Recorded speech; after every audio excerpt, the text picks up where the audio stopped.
African Media Initiative's business blog discusses topics pertinent to media businesses on the African continent with business leaders and thought leaders to look at trends, identify opportunities, and examine possible solutions to the many challenges facing media organizations as they try to navigate today's rapidly changing media landscape.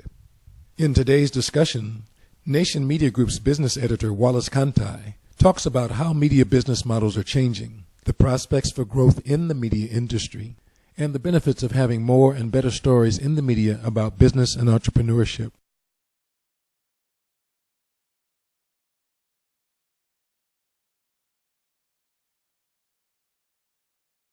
Technology is interesting because what it's doing is changing how people collect news and changing how people disseminate news, and that's obviously going to have an impact on established media companies.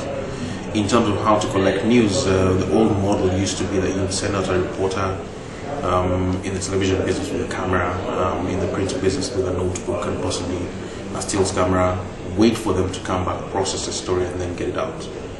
Now all that is changing. So in the case of breaking news, you probably have a situation where the news has already broken through technology. So in the case of an accident, a terrorist incident, a crime, and the like, people probably have taken that news and broken it out on social media, for instance. And so for a news company, a news institution, then it means that they're no longer in this business of breaking news. You have to figure out what to do with the news that you have. There's an assumption that what people call citizen journalists are not true journalists, but for the most part, things like breaking news is simply what happened, the good old classic 6 Ws. So in this case, that changes what you're actually deploying someone to do.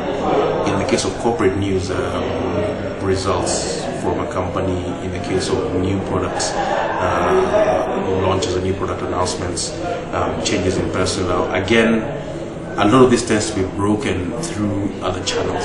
So a company may have a newsletter, a company may have a website, may have its own social media presence, and they'll probably put the news out there. So when you're going to cover it as a media institution, you need to decide, because it's not breaking news anymore, what are you actually adding value to? In the case of dissemination, the same thing. So whereas the news has been collected, like we said, through other methods, again, getting out there to the general public, whereas you may have a wider reach, you may have a more credible voice, but the fact is that other people will still put the news out there. So what value are you adding?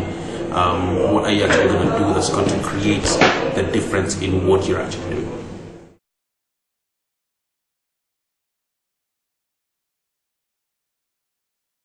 Yes, simple answer to that is yes, simply because you still have people who want to reach, or people or corporations that want to reach many people or corporations. So advertising is the proven method to reach them. Now, what does advertising mean? That's I think the question that should be asked, because traditional advertising is a static piece of information, and even when you have video, it's still static in the sense of it's created once, and you then take it out to a public out there. So you publish it in a newspaper, you put it on a billboard, you'd go out and put it on television, on radio, and all the other platforms that there are.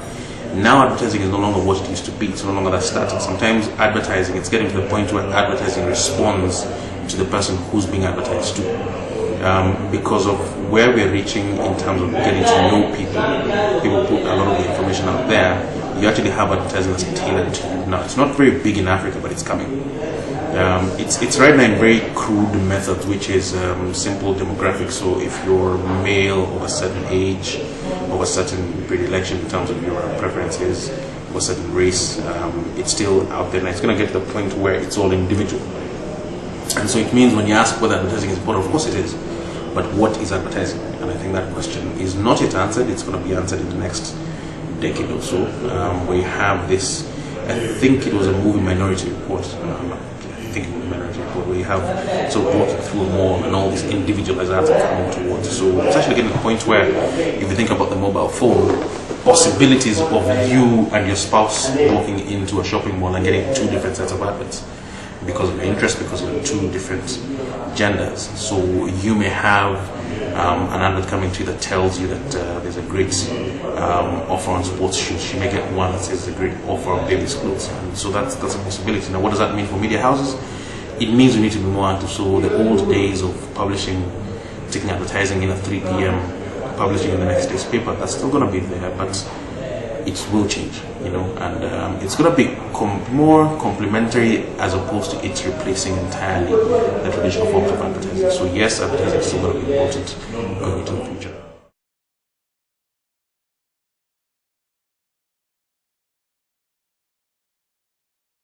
No, they're pretty big.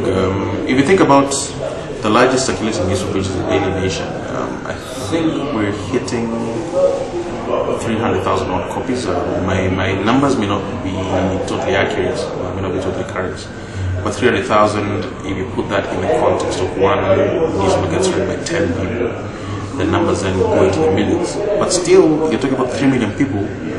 Kenya has 42 million people, right? Adults may compose, possibly people who are literate, maybe about half of that. And so you're talking about 20 million people. Now, newspaper is only reaching barely 10% of the population. It's its largest circulating newspaper. So it's huge. If you think about television, it's the same thing. Think about radio, it's the same thing. Internet, you can barely scratch the surface. So media is big. What media will be, we don't know.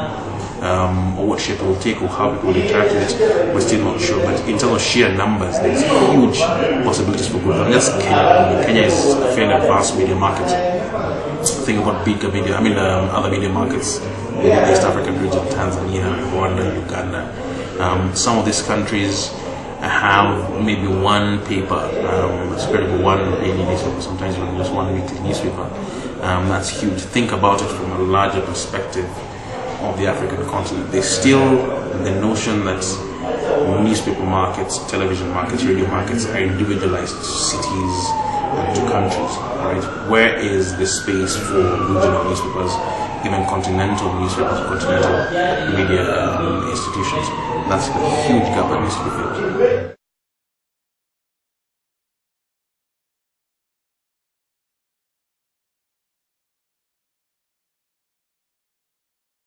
A whole lot of them, obviously. Which ones emerge?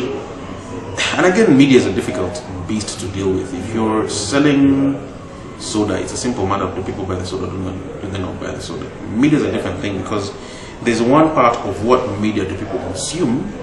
The second part is what media do people buy, right? So you can have very profitable media that's very narrowly focused. If you think about trade journals, for instance, and very important information about, say, engineering or whatever it is, they could be extremely lucrative. Their advertising rates may be extremely high because they reach a very targeted market, right? But then we have 1,000, a circulation of 1,000. A television program doesn't necessarily need to be broadcast television. It may actually be DVDs passed around or a specialized website, again, that reaches a very specific set of people. You then have broadcast, which is going out to the general public. So the question of what media will emerge, what media works, is a difficult one to answer because you have very successful media in terms of reaching people that's not very profitable. You have very profitable media that doesn't necessarily meet a lot of a big audience. And so trying to marry those two, I think, is what a lot of people are paid for, and I'm not sure they have the correct answers for that.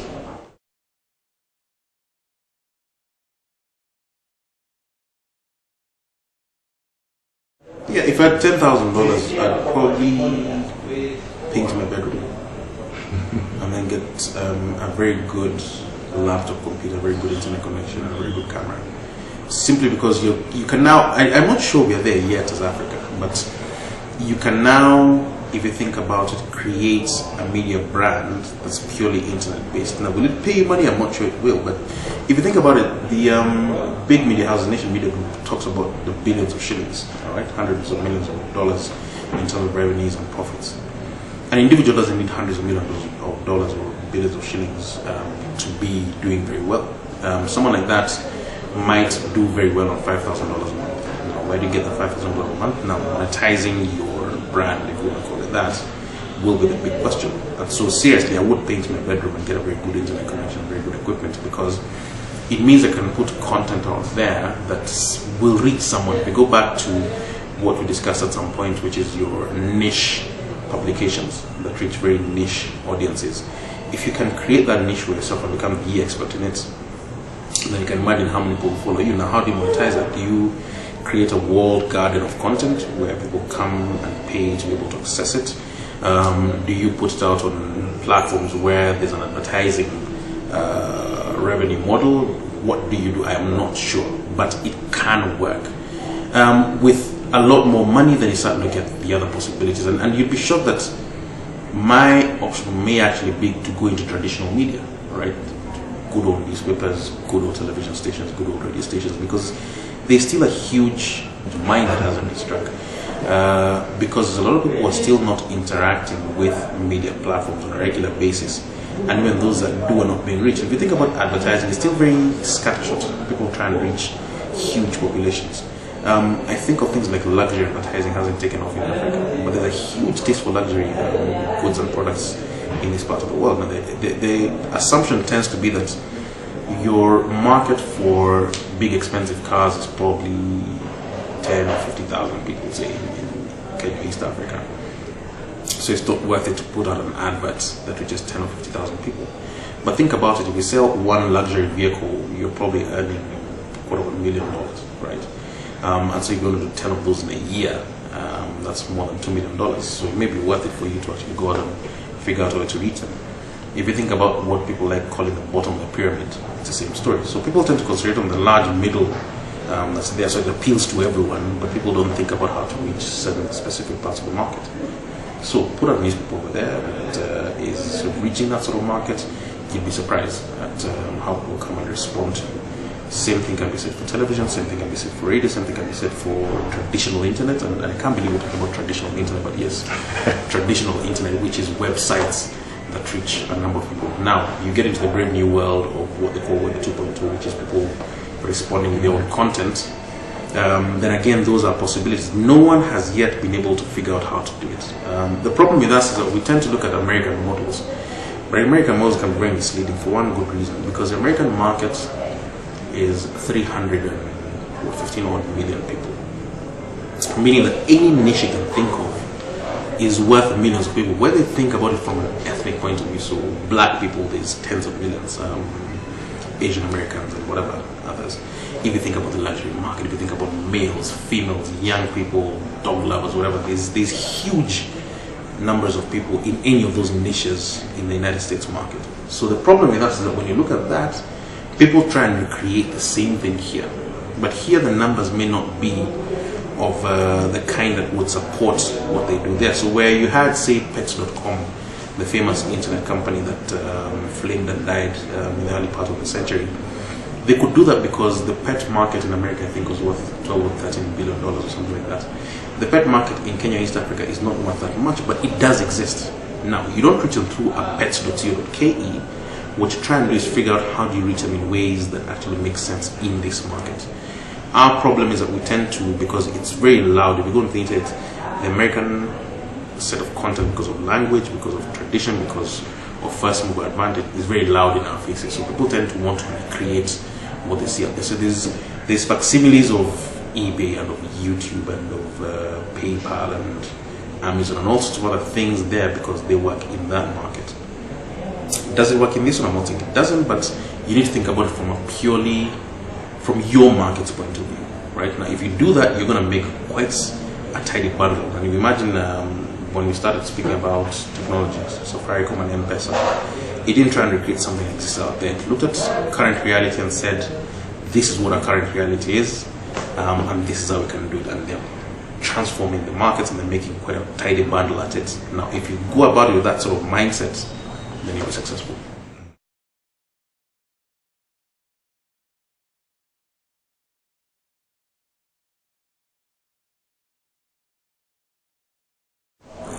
The quick and simple answer is that people need to recognize business for what it is. The problem with the business for us has been formal business.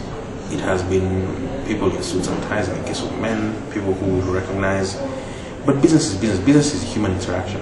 And the instant we recognize that, then it means that people will be encouraged to get into business. If you remember, it's almost going on 20 years, when we first started hearing of Bill Gates, and everyone wanted to be a Bill Gates. They wanted to be the Bill Gates of their particular environment. So someone would want to be the Bill Gates of Kenya, someone would want to be the Bill Gates of healthcare, whatever it is. Simply because it's an example that you look forward to. Now everyone wants to be a Mark Zuckerberg, everyone wants to be this and that and that. We're even starting to get local examples. Someone says I want to be someone in Africa probably want to be the Aliko Dangote because he's going to have there in terms of his net worth. Point is that young people especially look to people to, one, copy, that's where you start. Then you start developing something of your own. You look at someone and say, I want to be like that person. The more stories you put out there about success in business from a wider perspective, the more people will realize that it's not just one narrow path, which is why when we were growing up, the paths to success were probably 3 or 4: lawyer, doctor, etc., etc., etc. Then business became legitimate because